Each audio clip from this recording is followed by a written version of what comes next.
আমাদের মেয়েদের জন্য খুব বেশি একটা প্রবলেম না। সুন্দর হতে হলে সুন্দর মনের মানুষ হতে হয়। অনেক মানুষ অনেক সুন্দর, বাট 2 মিনিট কথা বলে তাকে আর ভালো লাগে না। ঠান্ডা যে কোনো জিনিস অ্যাভয়েড করি। সবসময় আমার লিপ গ্লসটা আমার ব্যাগে থাকবে। সাকিব খান ভাইয়ার থেকে যদি কল পাই, তার ফিল্ম আগে করব, তারপর আমি বাকি যারা আছে তাদের কাজ করব। আসলে পারলে সব সহজ, আর না পারলে সবই কঠিন। Practice makes everything perfect. So আপনি যদি ক্যাটওয়াক করতে চান, সেটা যদি ভালো প্র্যাকটিস থাকে সেটাও করতে পারবেন। আর হিল তো হচ্ছে গিয়ে to rock the world. So heel হচ্ছে গিয়ে আমাদের প্রত্যেকটা মেয়ের নেসেসারি একটা জিনিস। এটা নিজেদের জন্যই আমরা ক্যারি করে থাকি। তো আমার মনে হয় যে হিলটা আমাদের মেয়েদের জন্য খুব বেশি একটা প্রবলেম না।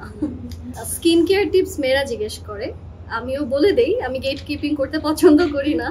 অ্যান্ড আসলে আমারটা তো মানুষ এমনিই দেখতে পারে, বিকজ আমি যেসব জিনিস প্রমোশনাল করে থাকি বা প্রমোশনাল ভিডিওগুলোতে আমার যেসব প্রোডাক্টস বা ইনগ্রিডিয়েন্টস দেখে আমি ওগুলো ইউজ করি। সো লুকানোরও কিছু নেই। অ্যান্ড আলহামদুলিল্লাহ আমি টেক কেয়ার করার চেষ্টা করি। Skin care is very important, and সব মেয়ের স্কিন কেয়ার করা দরকার। সুন্দর হতে হলে সুন্দর মনের মানুষ হতে হয়। তো আমি এটাই বলি যে সুন্দর হবার যেটা বাহ্যিকভাবে সুন্দর সেটা কখনোই সুন্দর না। অনেক মানুষ অনেক সুন্দর, বাট 2 মিনিট কথা বলে তাকে আর ভালো লাগে না। তো আমার কাছে মনে হয় যে ভিতর থেকে সুন্দর থাকলে আপনি দেখতে যেরকমই হন না কেন, আপনার পার্সোনালিটি রিফ্লেকশনটা ভিতরের সৌন্দর্যটাই বেশি হাইলাইট করে। তো ভিতরের সৌন্দর্যের কথা আমি সব সময় বলি। আমি আই থিঙ্ক অনেক সময় মেকআপ ছাড়া লাইভে গিয়েছি। মেকআপ ছাড়া থাকতে তো সবারই ভালো লাগে, বাট যদিও লাইটসের জন্য অনেক সময় দেখা যাচ্ছে যে স্কিন টোন ব্যালেন্স করার জন্য আমাদের মেকআপ নিতে হয়, ক্যামেরার জন্য মেকআপটা করার দরকার পড়ে। বাট মেকআপ ছাড়া থাকাটা আসলে খুবই কমফোর্টেবল ফিল করে। অ্যান্ড আই ফিল লাইক স্কিনটা একটু ব্রেথ করতে পারে। অ্যান্ড প্রত্যেকটা মেয়ের আসলে স্কিনকে ব্রেথ করার টাইম দেওয়া উচিত। বাট আমাদের প্রফেশন একটু difficult, because all the time আমাদের মেকআপ ক্যারি করতে হবে, বিকজ অল দ্য টাইম আমাদের ক্যামেরার সামনে কাজ করতে হচ্ছে। কিন্তু আমি আসলে নিজেকে সময়টুকু দিই মেকআপ ছাড়াও। আমাকে যদি আপনি বাইরে কোথাও দেখেন, আপনি আমাকে রাস্তায় যদি কখনো আমার সাথে দেখা হয়ে যায়, আপনি দেখবেন আমি মেকআপ না করেই আছি। ফ্যামিলির মানুষের কোয়েশ্চেন আনসার তো সব পরিচিত, বাট জার্নালিস্ট যারা, তাদের দেখা যাচ্ছে যে কোন সময় কোন ব্যাডমিন্টন ছুঁড়ে মারে এটা আসলে বুঝে উঠতে পারি না। বাট আমি অ্যাট দিস পয়েন্ট মনে হচ্ছে যে না, আসলে সবার সাথে একটা ফ্যামিলিগত বন্ডিং হয়ে গেছে। তো আমি দেখেছি আমাকে কখনো উল্টাপাল্টা কোয়েশ্চেন কেউ কখনো করেনি, সবাই সুন্দর সুন্দর কোয়েশ্চেন করেছে। তো আই ফিল ব্লেসড যে আমি এত কিছু দেখি, এত উল্টাপাল্টা কোয়েশ্চেন দেখি, বাট আমাকে কখনো এরকম কোয়েশ্চেন কেউ করেনি। তো আমার কাছে মনে হয় যে তারাও এখন আমার জন্য একটু ইজি গোয়িং হয়ে গেছে। তো কারোটাই আসলে প্রবলেম মনে হয় না। আই থিঙ্ক আমি অ্যাট দিস পয়েন্ট সুগারটা ফার্স্ট অফ অল অ্যাভয়েড করছি। সবারই অ্যাভয়েড করা অনেক দরকার। আর আইসক্রিমটাও আমার দেখা যাচ্ছে যে গলার জন্য it's not good, because I have to talk a lot. আমার অনেক কথা বলতে হয়, সেটা লাইভ হোক বা ভিডিওর জন্য হোক বা ইন্টারভিউজের জন্য হোক। গলাটা ঠিক না থাকলে তো হবে না। সো ঠান্ডা যে কোনো জিনিস অ্যাভয়েড করি, এটাই।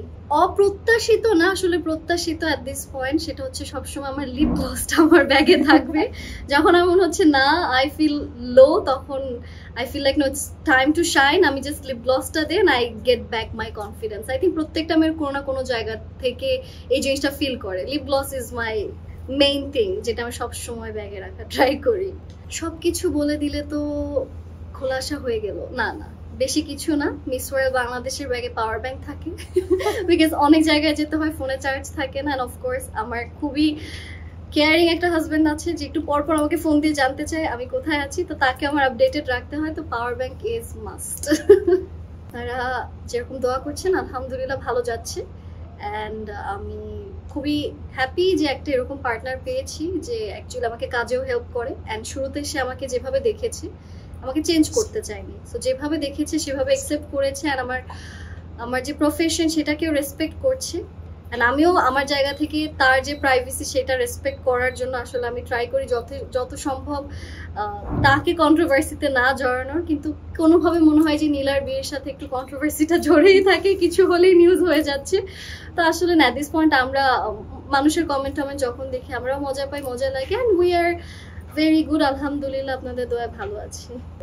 আমি খুবই নার্ভাস, মানে বিকজ এটা আমার যেহেতু প্রথম কাজ, আমি খুবই চিন্তিত যে আসলে ঠিক আছে মানুষের ভালো লাগবে কিনা। বিকজ দিন শেষে it's the audience who decide who is going to do the work or not, if they like it definitely আমি ট্রাই করব আমার বেস্ট আরো ভালো কিছু কাজ দেওয়ার। বাট যদি পছন্দ না করে তাহলে হয়তো কান্না করতে হবে হালকা করে। নাটক অনেক কান্না করেছি, সো এরকমই দেখতে পারবেন আর কি। সাকিব খান ভাইয়ার থেকে যদি কল পাই যে সাকিব ভাইয়ার নেক্সট ফিল্মের জন্য আমি সাইন আপ করবো কিনা, আমি জানি যে তৌসিফ ভাইয়া মনে হয় একটা ফিল্মের চিন্তা করছে, তো যেই নায়ক আমাকে ইন্ডাস্ট্রিতে এনেছে তার ফিল্ম আগে করব, তারপর আমি বাকি যারা আছে তাদের কাজ করব, because respect comes first. And আমাকে যেহেতু সে ডেবিউট করেছে, সো আমি ট্রাই করব তার সাথেই আমার এন্ট্রিটা দেওয়ার, বাকিটা তৌসিফ ভাই বলতে পারবে।